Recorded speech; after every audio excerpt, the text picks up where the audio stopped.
Olha, hoje a gente dá o pontapé inicial aqui num estudo bem bacana de uma obra, olha, fundamental. Evolução em Dois Mundos. Isso mesmo. Ditado pelo espírito André Luiz, né? E com a psicografia de ninguém menos que Chico Xavier e o Aldo Vieira. E tem mais, ainda tem o prefácio de Emmanuel.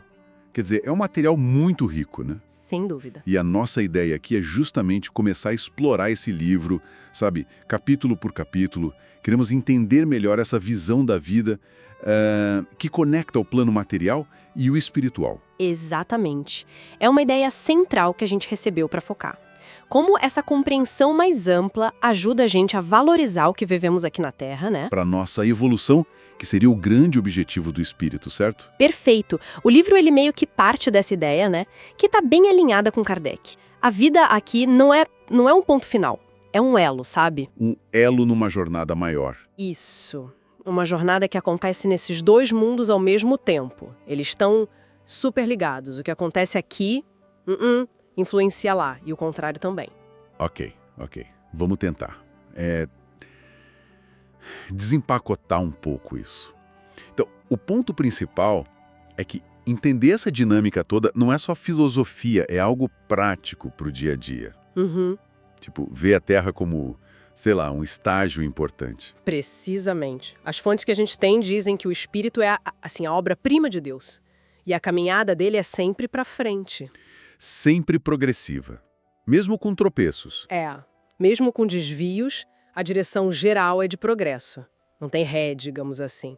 O livro quer despertar isso na gente, essa noção da imortalidade, sabe? E da importância de cada experiência para essa caminhada. Exato. Aí valorizar a chance de estar aqui na Terra ganha um peso enorme, né? Vira algo fundamental para esse objetivo maior do espírito. E olha, aqui a coisa começa a ficar realmente interessante. Logo no começo aparece um conceito que parece ser a chave para essa ligação toda. O corpo espiritual. Sim, o perispírito. Isso, o perispírito. O livro chama de mediador plástico. O que isso quer dizer assim na prática? Essa definição é, muito importante. Mediador, porque ele faz essa ponte, né? Entre o espírito, que não é material, e o corpo físico, que é denso. Certo. A ponte e plástico. Plástico porque ele é moldável, flexível, pensa nele como, sei lá, uma interface de energia que não só liga as duas coisas, mas também grava tudo. Grava? Tipo o quê? Nossas experiências, pensamentos, sentimentos, tudo fica registrado ali. E entender isso, segundo a obra, é o que explica muitos fenômenos que antes pareciam sem solução. Mostra como o que a gente faz e pensa aqui literalmente molda a nossa realidade espiritual futura. Então, não é uma coisa abstrata. É quase como um elo biológico e energético que faz a nossa responsabilidade ser algo bem concreto nos efeitos lá na frente. Exatamente essa a ideia. E a evolução, para o André Luiz, acontece justamente por causa dessa interação constante entre os dois planos. Não é só o espírito evoluindo sozinho. Não. O livro detalha como isso se reflete em coisas bem concretas, sabe? No desenvolvimento do cérebro ao longo do tempo, na forma como o metabolismo ficou mais complexo. Até a biologia entra nisso. Sim. Mostra que até nossos processos mais básicos estão ligados a essa jornada espiritual. E, claro, no desenvolvimento da nossa consciência e da responsabilidade moral que vai crescendo. Entendi essa parte do perispírito e da evolução aqui. Mas o livro não fica só na Terra, né? Ele vai para o outro lado também. Vai sim. E essa é outra parte fascinante. A segunda metade do livro mergulha fundo na vida no mundo espiritual. Como é lá depois que a pessoa desencarna? Pois é. Como eles vivem, se comunicam, trabalham, aprendem, como funciona a justiça divina por lá. E o que ele diz? As fontes deixam bem claro. Não é um lugar parado, tipo céu ou inferno fixo. É a continuidade da jornada, um novo estágio. E a condição lá depende do que fizemos aqui. Diretamente. As dificuldades ou alegrias são reflexo do que a gente plantou aqui na Terra com ações e intenções.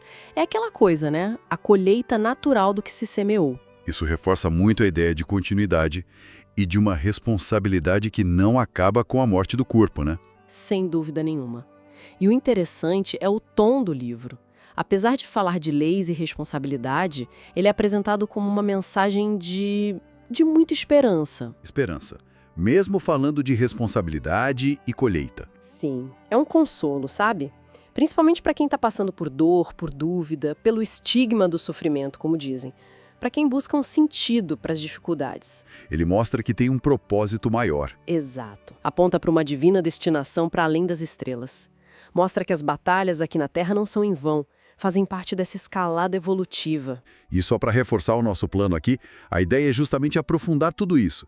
Vamos seguir o livro, capítulo por capítulo, nas nossas próximas conversas. Ótimo. Então, para a gente ir amarrando por hoje, o que tudo isso significa, no fundo, que Evolução em Dois Mundos convida a gente a ver a vida de um jeito mais amplo. Isso. Não como algo único, que acaba aqui, mas como um processo contínuo. De aprendizado, de melhora do espírito. Navegando entre o mundo material e o espiritual. E entender essa ligação, essa continuidade e a nossa responsabilidade nisso tudo. Olha, tem o poder de mudar como a gente encara a vida aqui. Os desafios viram outra coisa. Viram oportunidade. E as escolhas que a gente faz ganham um peso diferente, mais consciente, sabe? A vida que deixa de ser um fim nela mesma para ser uma etapa. Nossa, muito valiosa e cheia de significado. Bom, fica então o convite para quem nos ouve acompanhar essa exploração que a gente só começou hoje. Vamos desvendar juntos os próximos capítulos dessa obra que parece ser transformadora. Com certeza. E para a gente pensar um pouquinho mais até a próxima, se a evolução continua mesmo depois da morte do corpo. E se a gente colhe lá o que planta aqui? Como é que ter essa consciência da ligação constante entre os dois mundos pode, ou talvez devesse, mudar as prioridades e as escolhas que a gente faz todo dia? Aqui e agora. Fica a reflexão.